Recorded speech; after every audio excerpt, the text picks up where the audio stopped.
Salmo 119, verso 173. Estende a tua mão para me ajudar, pois escolhi seguir tuas ordens.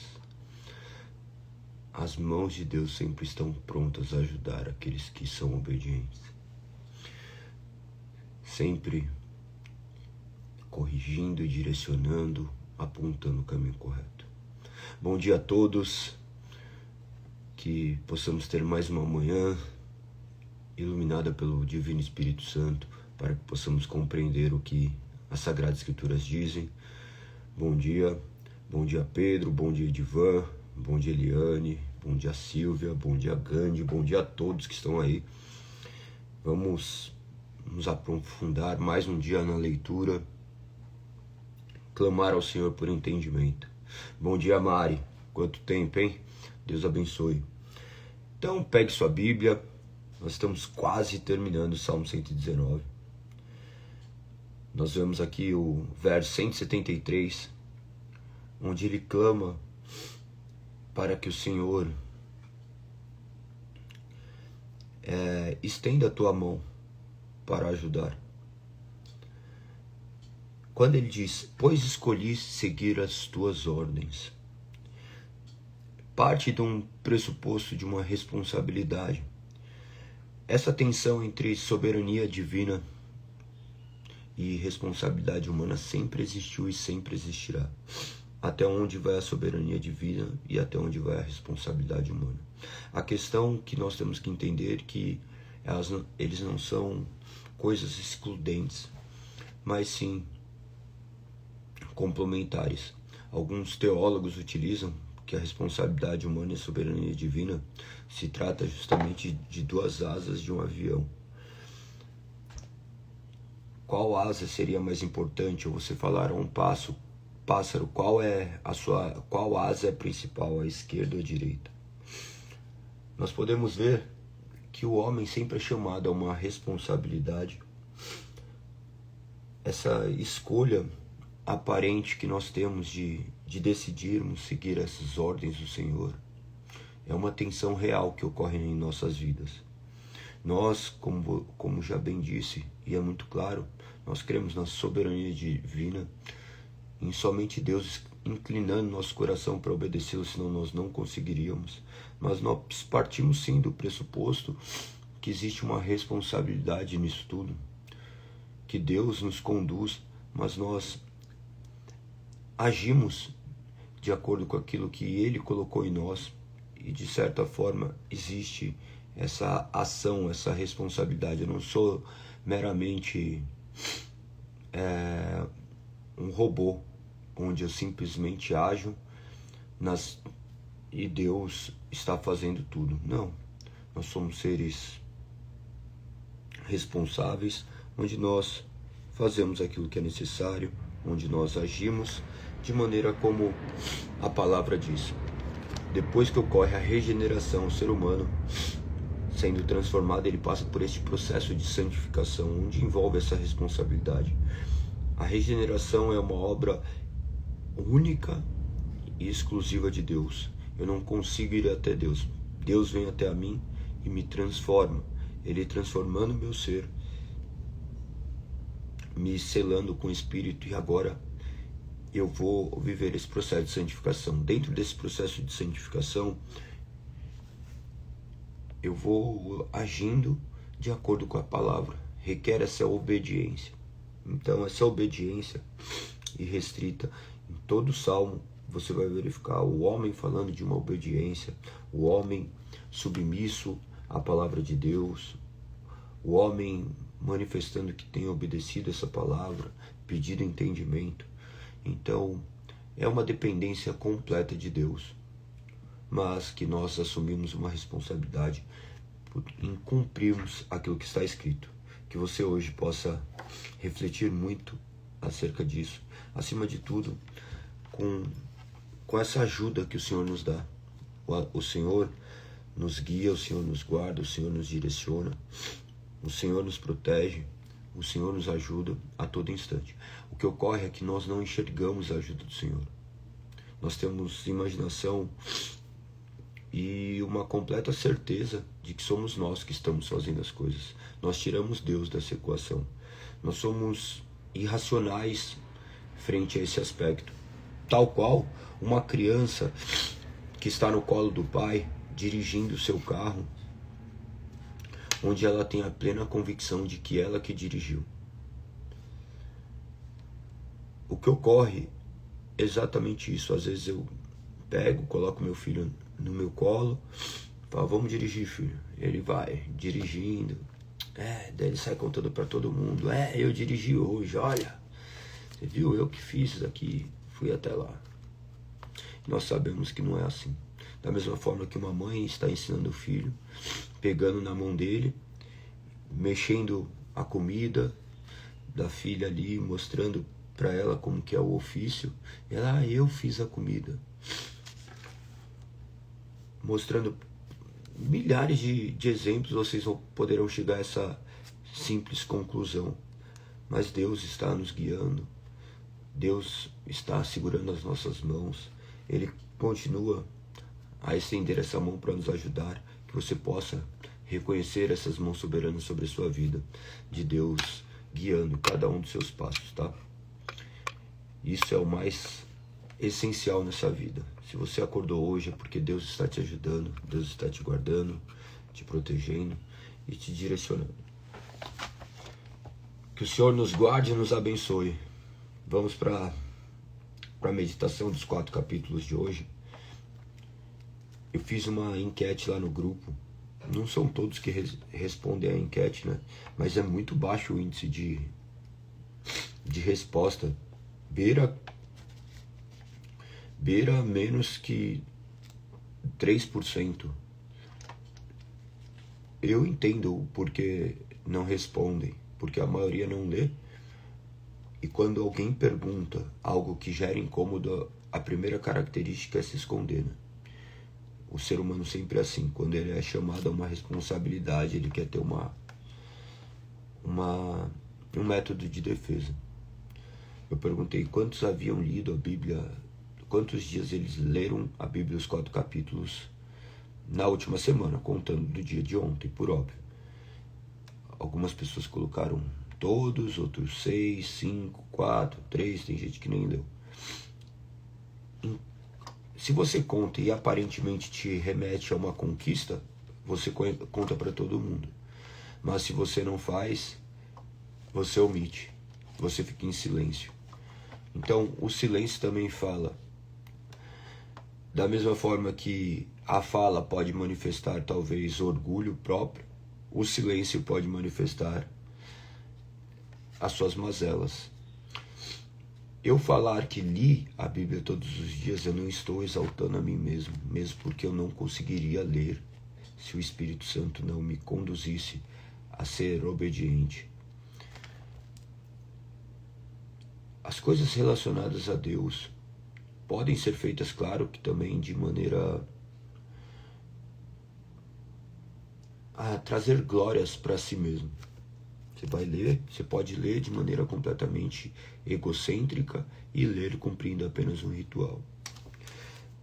Mas você pode ler completamente tomado ali por este senso de conhecimento de Deus. Quem vai saber é somente Deus. Ou o tempo vai mostrar. Então que vocês possam continuar lendo e meditando nessa palavra e clamando por entendimento. Esses 4 capítulos que nós vamos ler, continua retratando essas histórias de Davi. Como que tem sido para vocês conhecerem algumas coisas que vão um pouco além, né? Coisas que por vezes passaram despercebidas. Sem contar que muitos não passaram por esse período de leitura, de compreensão, como lidar com essas tensões que a Bíblia nos coloca. Como você tem sentido lendo a Bíblia de maneira cronológica, no sentido dos livros bíblicos, não cronológica referente ao tempo, mas de acordo com a Bíblia foi escrita, de como a Bíblia foi escrita. Como que tem sido isso para você? Que esse processo seja engrandecedor, que esse processo te gere reflexões acerca daquilo que você almeja, de como você tem se relacionado com Deus, porque no final das contas nosso relacionamento é único e exclusivamente com Deus.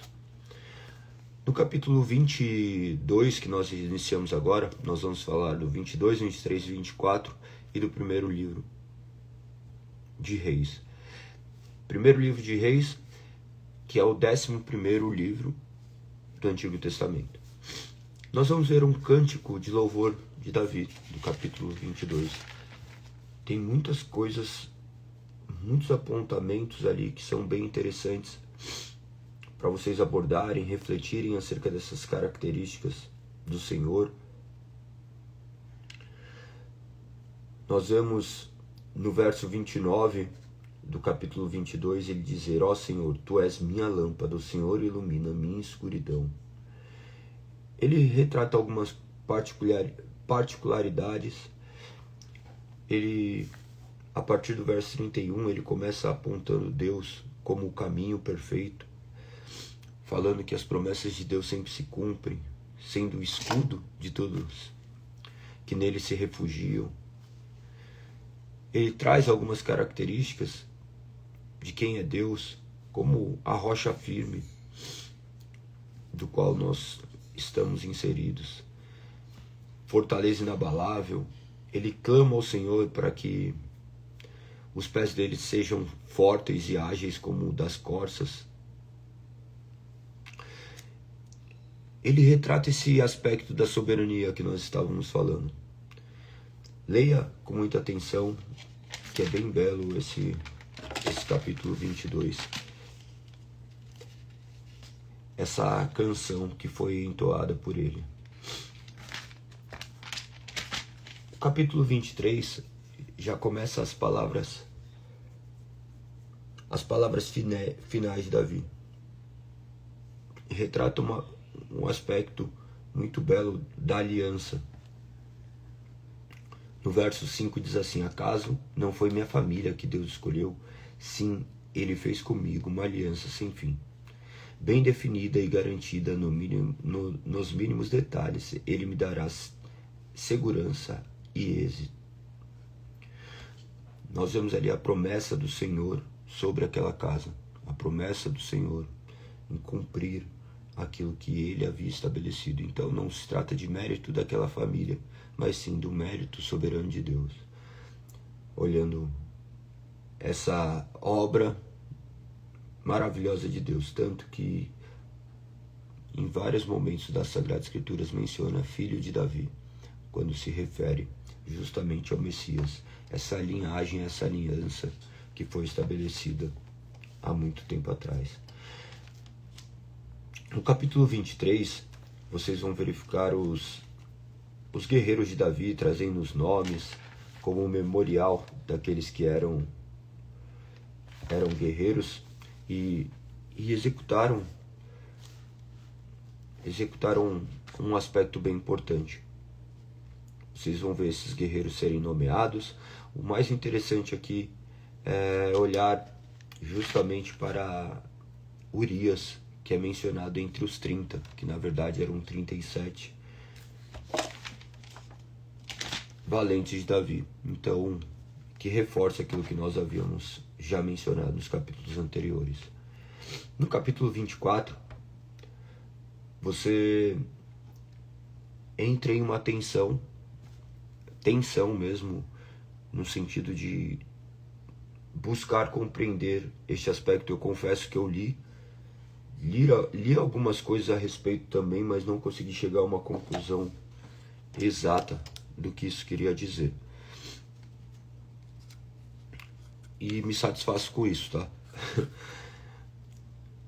É muito interessante. No verso 21 do capítulo 24 diz assim: mais uma vez a ira do Senhor ardeu contra Israel e incitou Davi contra eles. Vá e conte o povo de Israel e de Judá, disse o Senhor. Vá e conte o povo de Israel e de Judá, disse o Senhor. Até aqui, você olha de maneira que aparenta ser comum essa contagem, Perdão. Mas não se trata disso, né? Não se trata de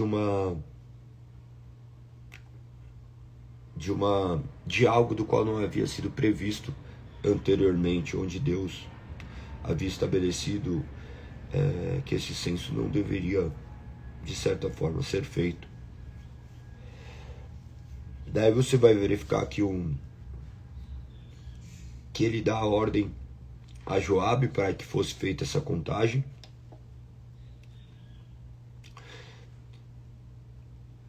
Olha que interessante. Joabe, que a todo instante faz coisas que são absurdas, aqui ele pondera. Olha o que diz no verso 3.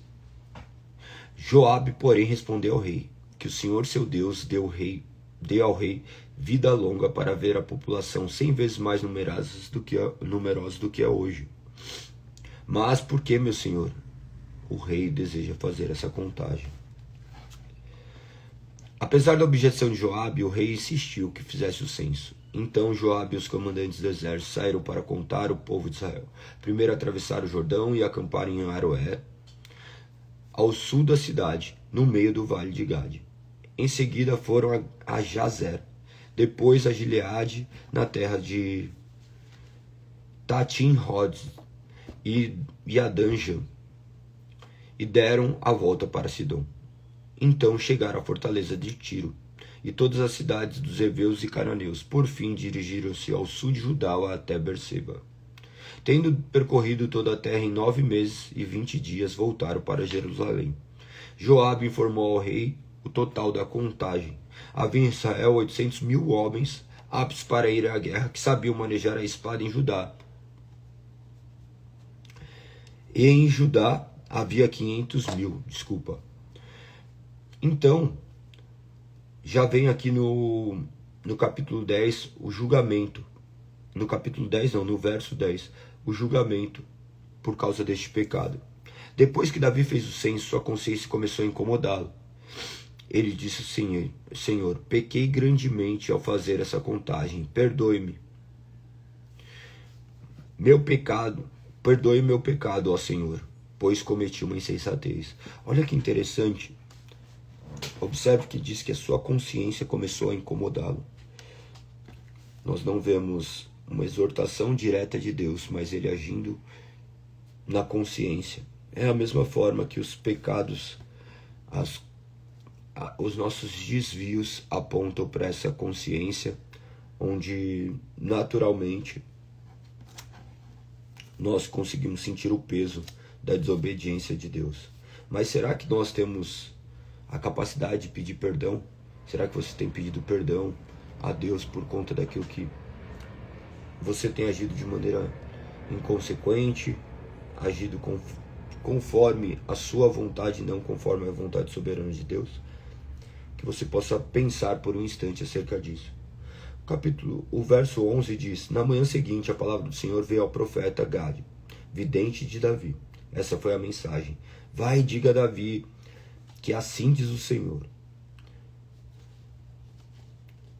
darei a você 3 opções. Escolha um destes castigos e eu aplicarei a você. É muito válido ressaltar que essa frase assim diz o Senhor, é algo restrito para o que nós estamos lendo. Nós não vamos ver nenhuma pessoa mais autorizada a falar assim diz o Senhor.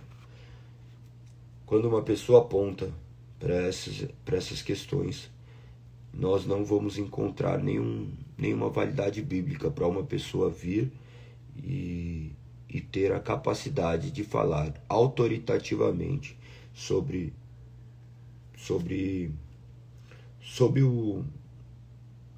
a inspiração divina.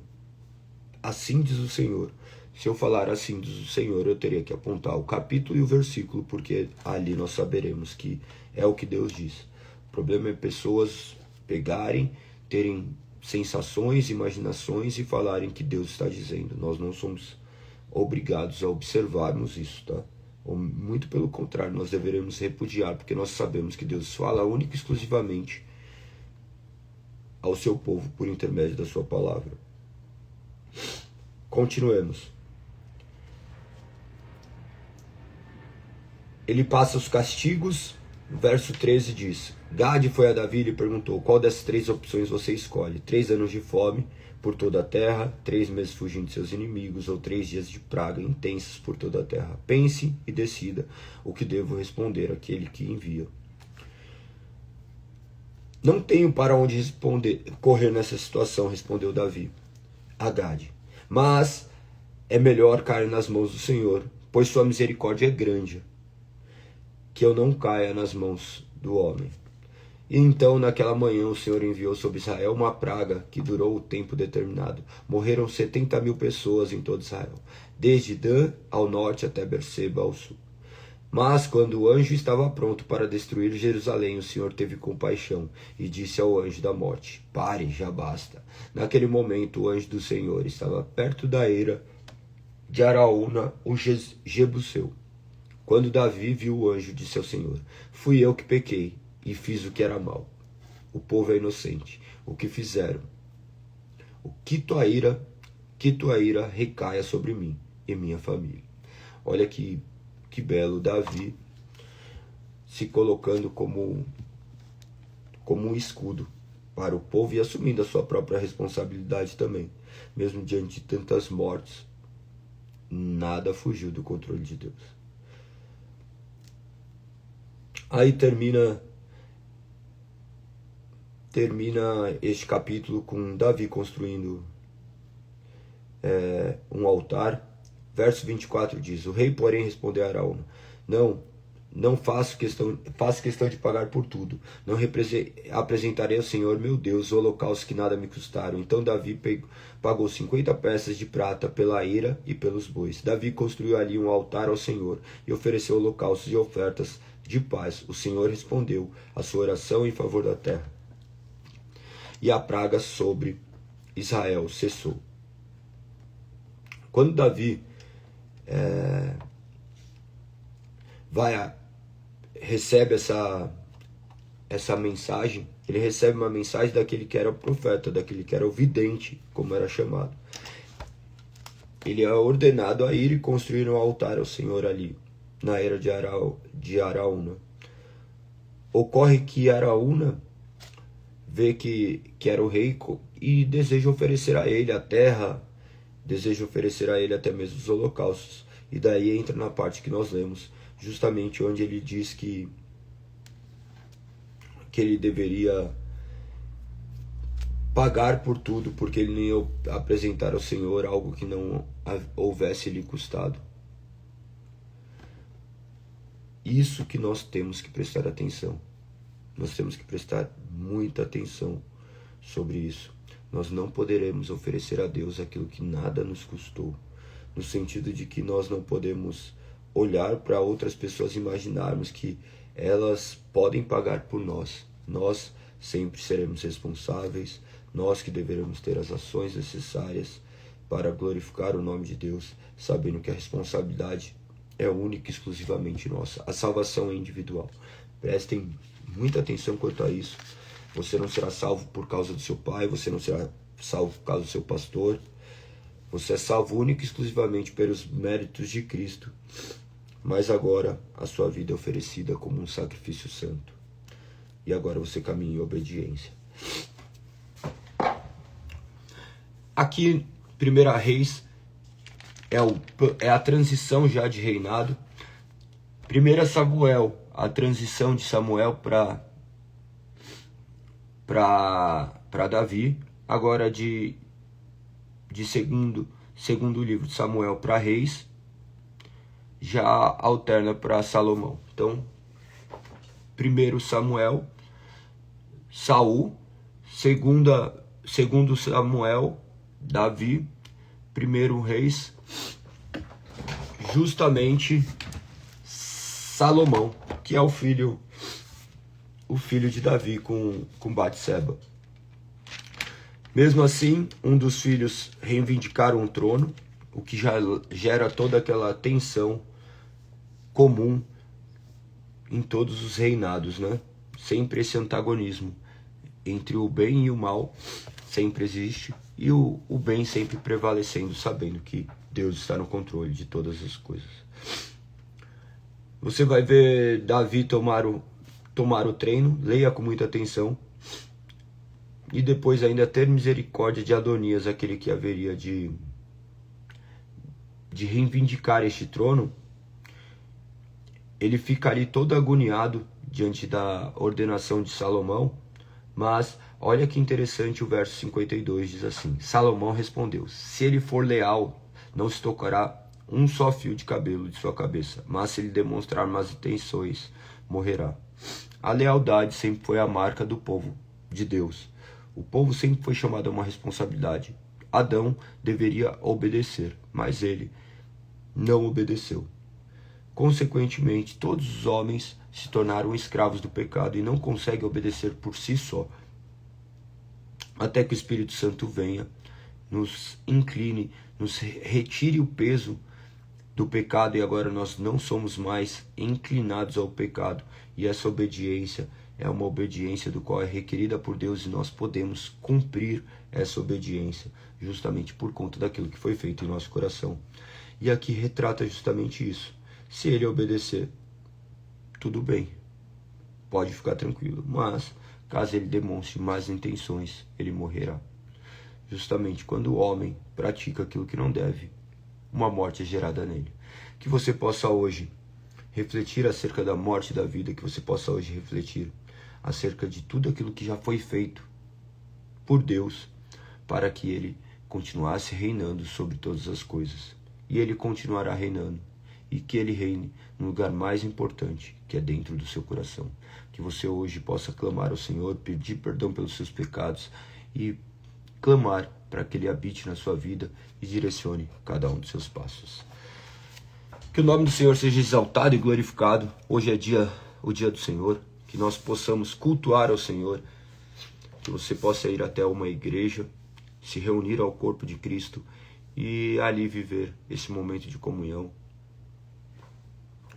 É meio antagônico, né? Ir à igreja, sendo que nós somos a igreja. Então, no final das contas, nós vamos nos reunir como corpo de Cristo. A igreja somos nós, mas nós somos igrejas desde que inseridas em um corpo e manifestando o poder de Deus agindo sobre nós. Nós temos culto hoje às 10 horas. Começa, na verdade, 9h30, que tem o café da manhã. Eu convido você a estar conosco. Fica na rua Breja Alegre, 138, ali no Brooklyn. Se você não puder ir ou não for justamente uma igreja física, o qual eu recomendo extremamente que você vá, você pode acompanhar pelo canal do YouTube, Igreja Confronto, vocês já vão ter todas as informações ali. Beleza? Tamo junto, um beijo no coração, que Deus os guarde, que Deus os abençoe, que vocês tenham um final de semana maravilhoso, repleto da presença do Senhor. Que o nome do Senhor seja exaltado por intermédio da sua vida. Beleza? Até mais tarde. Te espero, Mari. Até daqui a pouco. Beijo. Fui.